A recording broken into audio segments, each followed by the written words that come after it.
Cool. The truth is, avoidants don't disappear because they stopped caring. They pull away because closeness scares them. And before they ever think about coming back, they test you in silence. They watch how you react when they withdraw, how quickly you chase, and whether your world collapses without them. This isn't cruelty. It's fear disguised as control. Avoidants need proof that returning won't trap them emotionally, so they look for signs that you're still available but no longer demanding. Every delayed reply, every calm reaction, every moment you don't beg becomes data to them. Most people fail these tests by panicking, over-explaining, or chasing closure. And that teaches the avoidant one thing: they still have power. But here's what almost no one tells you: passing these tests doesn't mean losing yourself. It means showing emotional stability without attachment to outcome. When an avoidant sees that you're grounded, independent, and no longer waiting, something shifts. That's when curiosity replaces fear and silence starts to crack. The first thing an avoidant checks isn't your love, it's your accessibility. They quietly look for signs that you're still open, still reachable, still emotionally unlocked for them. Not because they want intimacy, but because they want reassurance without responsibility. They notice if you reply instantly, if your tone is warm, if you're ready to explain your feelings the moment they resurface. To them, this answers a dangerous question: can I come close without being pulled in? If you're too available, it feels safe but also weak. If you're completely closed, it triggers loss. So they search for a balance where you care, but don't demand. Many people fail here by oversharing, revisiting old pain, or offering emotional access too quickly. What actually unsettles an avoidant is calm openness without urgency. Being kind, but not leaning in. That signals maturity, not need. And when they sense you're emotionally whole on your own, curiosity replaces certainty. That's when they start wondering if access to you is still guaranteed or already changing. When an avoidant pulls back, they're watching closely, not your words, but your nervous system. They test whether distance makes you spiral or stay steady. A chase tells them they still control the emotional tempo. Calm unsettles them because it removes their leverage. They may delay replies, appear online without responding, or resurface casually after silence just to see what it does to you. If you rush in with questions, reassurance, or explanations, the test is answered for them. But if you remain composed, responding without urgency, continuing your life, not demanding clarity, it creates something unfamiliar. Calm suggests strength, not indifference. It signals that connection is a choice, not a need. This is where many misunderstand the goal. Staying calm isn't a tactic to win them back. It's a boundary that protects you. Ironically, that boundary is what triggers reflection. When the avoidant realizes you don't collapse without them, fear shifts into curiosity. And for the first time, they wonder whether pulling away still gives them power, or whether they're the one being left behind. Silence is one of the avoidant's loudest questions. When they disappear, they're not always done. They're observing. They want to see if the absence provokes panic, anger, or pleading. Each unread message, each day without contact becomes a mirror for your emotional regulation. Do you send follow-ups? Do you explain yourself into exhaustion? Or do you allow the quiet without chasing meaning?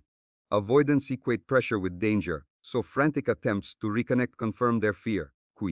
But meeting silence with grounded restraint does something unexpected. It removes the drama they're braced for. It shows you can tolerate uncertainty without collapsing. This doesn't mean you become cold or play games. It means you don't abandon yourself to fill the void they created. When an avoidant notices that their silence no longer pulls reactions on demand, it disrupts the pattern. They begin to feel the distance they initiated. And in that space, something shifts. Silence stops being a shield for them and starts feeling like a loss they didn't anticipate. At some point, an avoidant looks beyond your messages and studies your life. They want to know whether you're paused in place or still moving forward. Independence is unsettling to them, not because they don't value it, but because it threatens the safety of predictability. They notice if you're always available, if your plans revolve around their return, if your energy feels like it's on hold. Waiting feels comforting to them. It means the door is still open without effort. But a full life introduces risk. When you're engaged, growing, and no longer orienting yourself around their absence, it changes the dynamic. This isn't about proving anything, it's about momentum. An avoidant senses when they're no longer the center of gravity. And that realization brings mixed emotions, relief and anxiety at the same time. Relief that you're okay without them, Anxiety that access to you isn't guaranteed anymore. That tension is powerful. Qui. It forces them to confront a truth they avoid. Distance only works when someone is standing still. Qui. This is the most revealing test, because it exposes the avoidant's deepest fear and habit. They watch to see if disappearing still costs them nothing. If they pull away, return briefly, then retreat again, do you welcome them exactly the same each time? Do you erase the impact of their absence to keep the peace? When there are no consequences, the pattern feels safe to repeat. Not because they're heartless, but because predictability reduces their anxiety. What unsettles them is quiet accountability. Not ultimatums, not emotional lectures, just changed access. When they sense that leaving alters how close they can get next time, something registers. It introduces weight. Consequences don't mean punishment, they mean self-respect. A boundary that says, I'm open, but I'm not unlimited. For an avoidant, that's unfamiliar territory. It forces them to decide whether connection is worth the effort it now requires. And that decision is the line between temporary returns and real change. Passing or failing these tests isn't about winning someone back. It's about what you teach them to expect from you. When you fail, the avoidant learns that distance gives them control, that silence gets reactions, and that returning requires no growth. It keeps the cycle intact. But when you pass, something more complex happens. You're no longer predictable. You don't collapse, chase, or wait, yet you also don't shut down emotionally. This creates discomfort for the avoidant because the old rules stop working.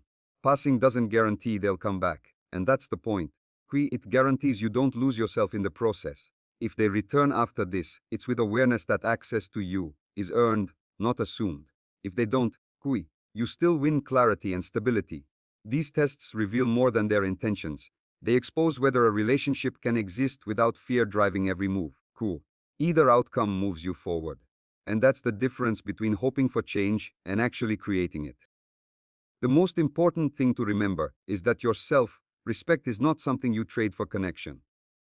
When dealing with an avoidant, it's easy to shrink yourself, stay flexible, and accept uncertainty just to keep the door open. But the moment you abandon your standards, you teach them, and yourself, that your needs are optional.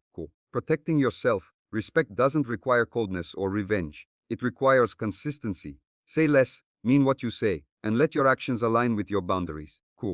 Don't explain your worth or negotiate basic emotional presence. If someone wants access to you, let it come with care and effort, not confusion. The calmer and clearer you become, the less you're pulled into emotional turbulence. Self-respect is felt, not announced. And here's the truth that changes everything. The right connection doesn't require you to disappear to be chosen. When you honor yourself first, you stop fearing loss. Because nothing valuable is lost when it asks you to betray who you are.